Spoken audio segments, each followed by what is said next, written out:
네, 오늘 말씀 제목은 함께 즐거워하더라. 이 함께 즐거워하더라라는 제목으로 말씀을 나눌 텐데요. 이렇게 제목을 잡은 것은요. 58절에 보면 이웃과 친족이 엘리사벳을 긍휼히 하나님이 여기셨다는 걸 듣고 함께 즐거워하고 있기 때문입니다. 그래서 이 엘리사벳이요, 인간적으로 아이를 낳을 수 없는 나이가 많은 사람이었지만 하나님의 긍휼하심으로 이렇게 세례 요한을 출산하게 됩니다.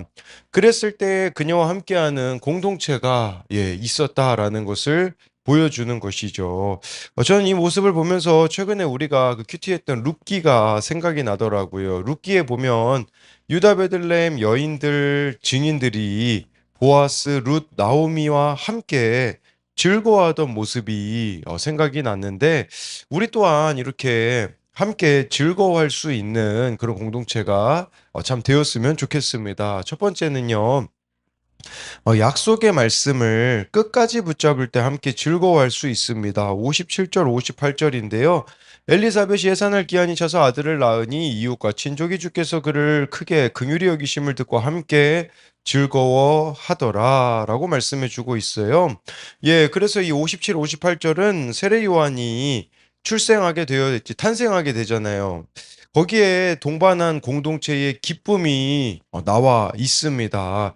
엘리사벳이 이 아기를 낳았을 때 그녀 주변에 있는 모든 사람이, 그래서 58절에 보니까 이웃과 친족이 감격했다라고 나와 있어요. 그러면서 주께서 그를 크게 긍휼히 여기셨다라고 말하는데, 왜냐하면 이렇게 나이가 많은 여인이 아기를 갖는 것은 하나님의 긍휼히 여기심이 없이는 될 수 없는 기적이기 때문이죠. 그 나이에 아기를 무사히 낳는 것 또한 하나님이 크게 긍휼히 여기신 일임이 틀림이 없다라는 것입니다. 하나님께서는요, 엘리사벳에게 이렇게 아기를 잉태하게 하심으로 하나님의 은혜를 나타내셨다라는 거죠. 그리고 이것은 동일한 신앙을 가진 공동체에게 영향을 주는데, 우리가 여기서 이제 공동체의 이 위력에 대해서 좀 생각을 해봐야 됩니다. 여러분들 주위에는 예, 여러분이 이렇게 개인적으로 체험한 하나님의 크신 역사로 인하여서 함께 즐거워하는 사람들이 있는가를 보아야 되는 거죠. 엘리사벳이 자녀를 낳지 못하고 있었던 그 사실에 아파했던 사람들이 지금 엘리사벳의 잉태로 인해 기뻐하고 즐거워하고 있는 것이죠. 여러분, 어떻게 하면 이렇게 함께 즐거워할 수 있을까요? 로마서에도 보면 그런 말씀이 있거든요. 함께 즐거워하고 함께 울라라는 말씀이 있지 않습니까? 어느 목사님의 설교를 듣는데 그 목사님이 그런 이야기를 하시더라고요. 이렇게 함께 즐거워하려면요, 방법이 있대요. 그건 뭐냐면 내 죄를 깨달으면 된다고 하더라고요. 여러분, 내가 내 죄를 깨달으면 어떻게 될까요? 다른 상대방에 대해서요, 은혜스러울 수밖에 없거든요. 왜냐하면 로마서에 죄가 더한 곳에 은혜가 넘쳤다라는 말씀이 있거든요. 그건 죄를 많이 짓는 사람들에게 은혜가 많이 넘친다라는 말이 아니라 죄를 깨닫는 만큼 은혜가 넘치거든요. 그렇다면요, 여러분, 우리 교회 공동체가 죄를 깨닫지 못하면 어떻게 될까요? 자꾸만 남 이야기만 하게 될 것입니다. 저 사람은 왜 저래? 손가락질만 하게 될 것이고요. 뒷담만 하게 될 것이기 때문에 함께 즐거워할 수 있는 공동체가 안 됩니다. 내 모습이 안 보이기 때문에 우리가 남 이야기를 하는 거거든요. 그러니까 이렇게 함께 즐거워할 수 있는 공동체가 되기 위해서는 내 모습이 보이게 되어진다면 하나님이 이런 나를 또 긍휼히 여기셨는데 그런 저 사람도 긍휼히 여겨 주시지 않을까라고 우리가 이렇게 생각해 볼 수가 있는 것이겠죠. 또 한 가지 여기서 생각해 봐야 되는 것은요. 하나님의 약속이 성취되려면 기한이 차야 된다라는 것이에요. 이 기간에 엘리사벳은 인내하며 약속의 말씀을 끝까지 신뢰하였다라는 거죠. 근데 여러분, 이 약속이 성취되는 기한 동안 중요한 게 있어요. 그건 뭐냐면 엘리사벳이 아무것도 안 한 게 아니라는 거예요. 사실 저는 잘 모르겠지만 출산을 해보신 분들은 아마 아실 겁니다. 그 기간이 얼마나 민감하고 불편하고 그러는지 아실 거예요. 근데 이 약속된 기한이 차기까지 엘리사벳이 가만히 있었습니까? 여러분, 3개월 동안이나 마리아와 함께했다라고 어제 말씀 보면 나와 있거든요. 그런데요, 이 세례 요한의 출생과 예수님이 이 땅에 오시는 그 기간이 6개월 정도 차이가 나거든요. 그러니까 세례 요한이 6개월 먼저 이 땅에서는 태어났거든요. 그런 관점으로 보자면 엘리사벳이 임신해 있을 때 마리아가 찾아왔을 때 그때는 이미 배가 어느 정도 불러가지고요. 불편한 상황이었을 겁니다. 지금 내 몸 간수하기도 힘든데 3개월 동안 마리아가 그 집에서 살았다니까요. 이거 얼마나 여러분 불편한 일이겠습니까? 뭘 이야기하고자 하는 거냐면 엘리사벳은 그저 하나님의 약속이 이루어지기만을 기다리기보다는 자신 또한 주어진 자리에서 섬기는 일을 그 기간 동안 감당했다라는 것입니다. 예, 그래서 먼저 엘리사벳이 마리아를 긍휼히 여겨줬잖아요. 예, 우리 예수님께서 하신 팔복에도 긍휼히 여기지 않는 자는 복이 있나니 그들이 긍휼히 여김을 받을 것이며라는 말씀이 마태복음 5장에 있지 않습니까? 그러니까 먼저 엘리사벳이 정말 마리아를 긍휼히 여기니 58절에 이웃과 친족도 이렇게 엘리사벳을 크게 또 긍휼히 여기고 즐거워하게 되어지는 일들이 나타나 있다라는 거죠. 그래서 저도 이 말씀을 보면서 이 약속이 하나님의 약속이 이루어지기까지 그냥 마냥 손 놓고 내 문제에만 집중할 게 아니라 나도 섬길 수 있는 자들을 섬겨야 되겠구나. 이런 생각을 하게 되더라고요.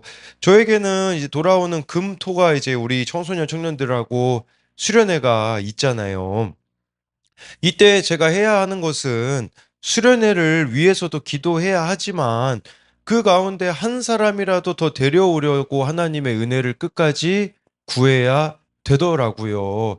대부분 물어보면 안 가려고 하는 애들이 참 많거든요. 그러면 인간적인 마음으로는 금방 포기하고 싶은 마음이 저라고 왜 없겠습니까? 너 좋으라고 하는 거지 라는 마음이 저에게 있지만 근데 그 가운데서 계속해서 저도 하나님의 은혜를 구하며 한 명이라도 더 데리고 갈 수 있는 그런 모습이 저에게도 또 있어야겠다라는 생각이 들었습니다.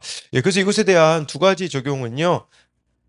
내가 나와 가족 이웃의 구원의 기한이 차기까지 인내해야 할 일은 무엇입니까? 정말 우리 옆에 있는 사람들의 그 구원의 기한이 차기까지 지금 내가 인내해야 할 일이 무엇인지를 묻는 것이고요.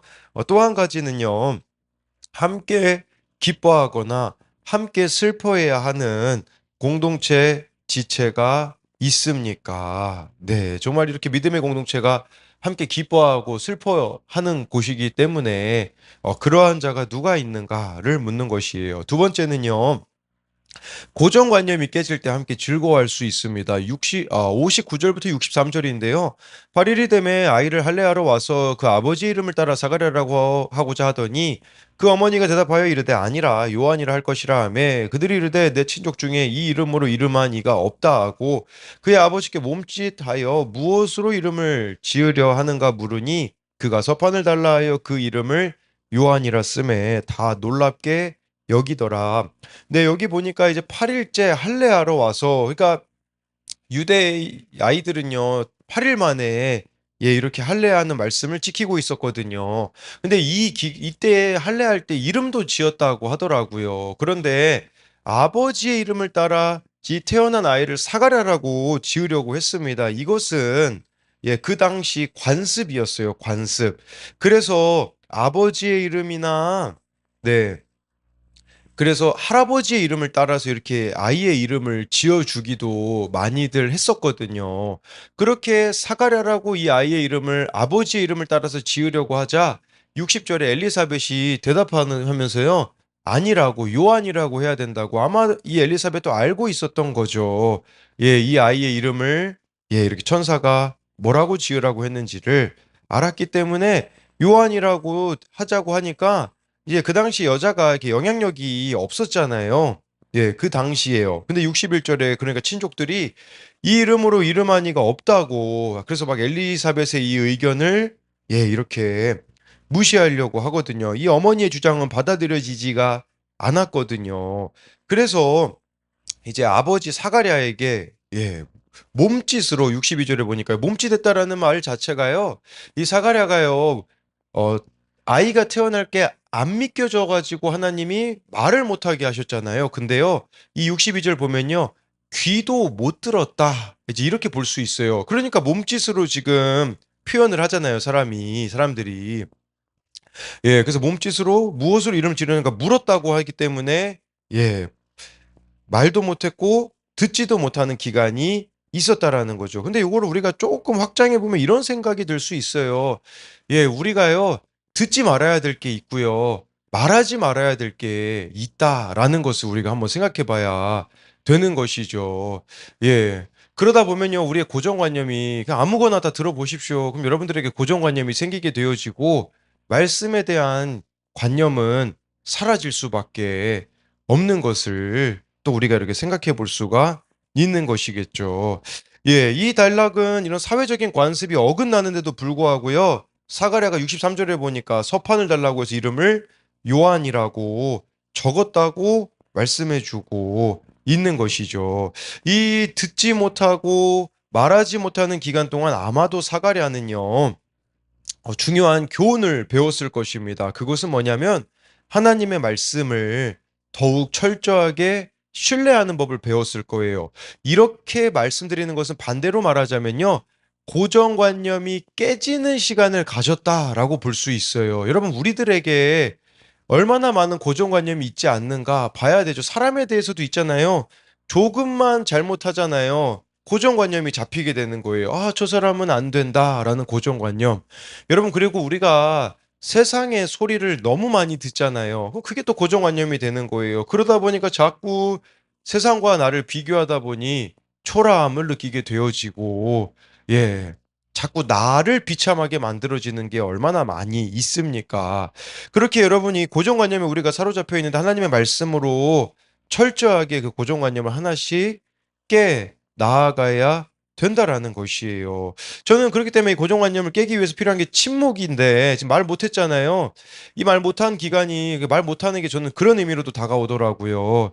기도의 시간을 가져야 된다라는 거죠. 우리 얼마나 사람들에게 쉽게 이야기합니까? 그냥 내 생각이 들잖아요.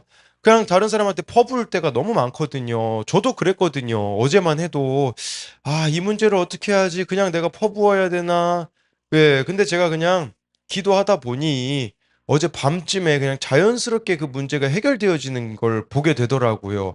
하나님이 일하시는 걸 보게 되더라고요. 여러분, 정말 누군가를 향하여서 퍼붓고 싶고 그렇게 말하고 싶을 때, 예, 참으셔야 됩니다. 기도하셔야 됩니다. 그래서 주님이 주시는 십자가는 지혜이고 타이밍이거든요. 그때 우리가 말할 수 있는 자가 되어야 되는 것이죠.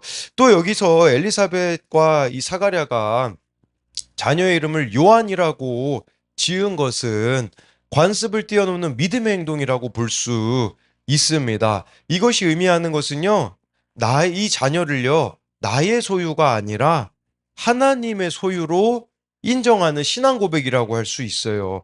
여러분, 우리도요, 사람들의 뜻보다 하나님의 뜻을 앞에 두는 자녀로, 예, 이렇게 살아야 되는 것이죠. 그렇게 되기 위해서는 고정관념 버려야 합니다. 내 생각, 세상의 생각을 버려야 되는 것이겠죠. 그렇기에 정말 나의 자녀들도 있잖아요. 요한이라고 이름을 지어준다라는 것은 하나님의 자녀로 키우셔야 된다라는 것을 또 우리들에게 의미하고 있습니다. 마지막으로 64절부터 66절을 보면요, 이에 그 입이 곧 열리고 혀가 풀리며 말을 하여 하나님을 찬송하니 그 근처에 사는 자가 다 두려워하고 이 모든 말이 온 유대 산골에 두루 퍼짐에 듣는 사람이 다 이 말을 마음에 두며 이르되 이 아이가 장차 어찌 될까 하니 이는 주의 손이 그와 함께 하심이더라라고 말씀해 주고 있어요.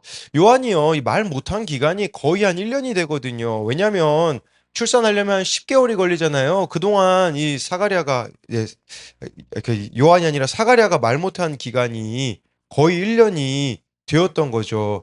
하나님은 우리의 불신에도 그 하나님의 약속을 이루신 것을 보여주고 있어요. 저는 또 64절을 보면서 그런 생각이 들더라고요.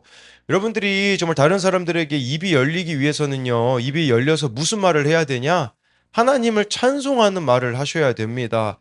그때까지 이 찬송이 안 나오면요, 그냥 침묵하고 계셔야 되는 것을 또 우리들에게 보여주고 있는 것이죠. 그리고 입이 열린 그의 첫 마디가 하나님께 드리는 찬송이었다라는 것은 사가랴는요, 말 못하는 고난을 겪고선 하나님을 더욱 찬송하게 되었다라는 것이에요.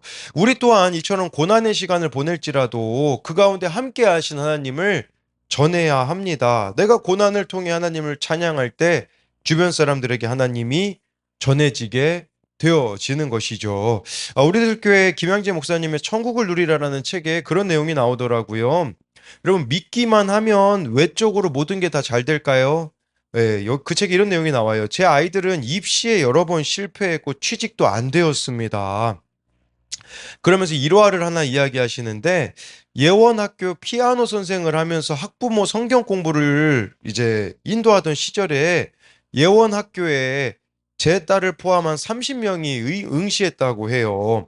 제가 가르친 학생 중 29명이 붙었는데 제 딸만 떨어졌습니다. 실기를 보던 날 제가 가르친 30명 학생의 이름을 부르면서 기도해 줬는데 우리 딸만 떨어진 겁니다.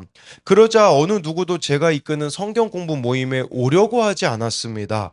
29명이 합격한 사실은 온데간데 없고 내 딸이 떨어진 사실만 드러나서 아무도 오지 않았습니다.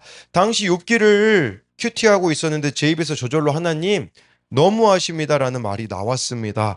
남을 위해 이렇게 열심히 사는데 왜 우리 딸만 떨어뜨리셨을까 생각했습니다. 딸은 대학 20대도 실기를 앞두고 손을 다쳐서 깁스를 했습니다.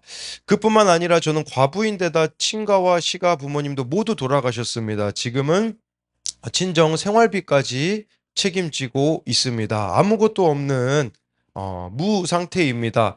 그런데 저는 주님이 제게 넘치도록 능력을 행하셨다고 생각합니다. 어쩌면 이렇게 저를 편애하시는가 하는 생각이 들 정도입니다. 사건이 올 때마다 하나님이 어쩌면 저를 이렇게 사랑하시는가 생각합니다. 그러니 힘든 가운데 영혼 구원의 열매를 넘치도록 주셨습니다. 라고 이렇게 말하면서요. 이런 시간들이 있었기 때문에 정말 다른 사람들에게 말씀을 전해줄 수 있는, 말씀이 그 안에 넘치는 부유한 삶이 되어질 수 있었다라고 고백을 하더라고요. 예, 이처럼 저와 여러분들이 고난이 계시다면요, 고난 가운데 있다면요, 그 가운데 여러분들 안에 말씀이 저장될 수 있는 시간이고, 말씀에 사로잡힐 수 있는 시간이라고 여기는 우리들이, 내 고정관념이 깨질 수 있는 시간이라고 여기는 우리들이 되었으면 좋겠습니다. 이것에 대한 두 가지 적용 질문은요, 내가 편하기 위해 세상 통념이나 관습을 따르기보다 수고스럽더라도 말씀대로 순종해야 할 일은 무엇입니까? 예, 그래서 제가 가로로 내가 깨져야 하는 고정관념은 무엇입니까? 나는 고난 중에 있을 때 하나님을 원망합니까? 찬양합니까? 네, 기도하겠습니다. 살아계신 하나님, 우리가 정말 오늘 말씀을 따라 함께 즐거워하기 원합니다.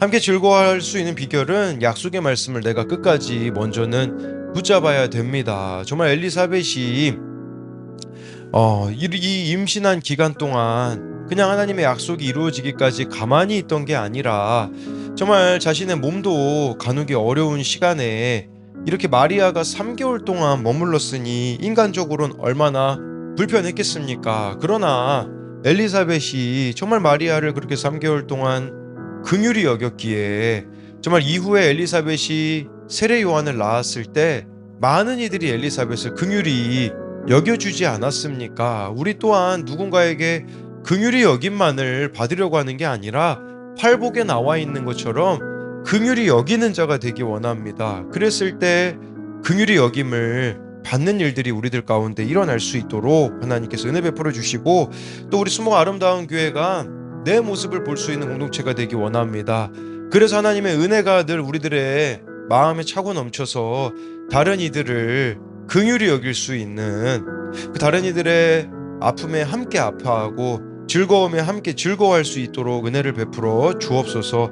또한 오늘 말씀에 정말 고정관념이 깨져야 된다고, 사가랴의 고정관념, 엘리사벳의 고정관념이 깨지는 것은 자녀의 이름을 관습을 따라 짓지 않고 하나님의 말씀을 따라 지은 것처럼 우리도 말씀을 따라 날마다 그런 고정관념들, 내 안의 욕심들, 이런 것들을 가지치기에 나가기 원합니다. 그럴 때에 정말 하나님, 우리 각 사람이 말씀으로 정말 말씀대로 믿고 살고 누리는 그 삶이 되어줄 수 있도록 붙잡아 주시고, 우리가 함부로 말하지 않고 더 기도하며 기다리며 좀 하나님을 찬송할 때가 되었을 때, 그때 다른 사람들에게 입술을 열 수 있는 우리들이 되어질 수 있도록 우리 주님께서 함께하여 주실 것을 믿으며 살아계신 예수님 이름으로 기도드립니다. 아멘.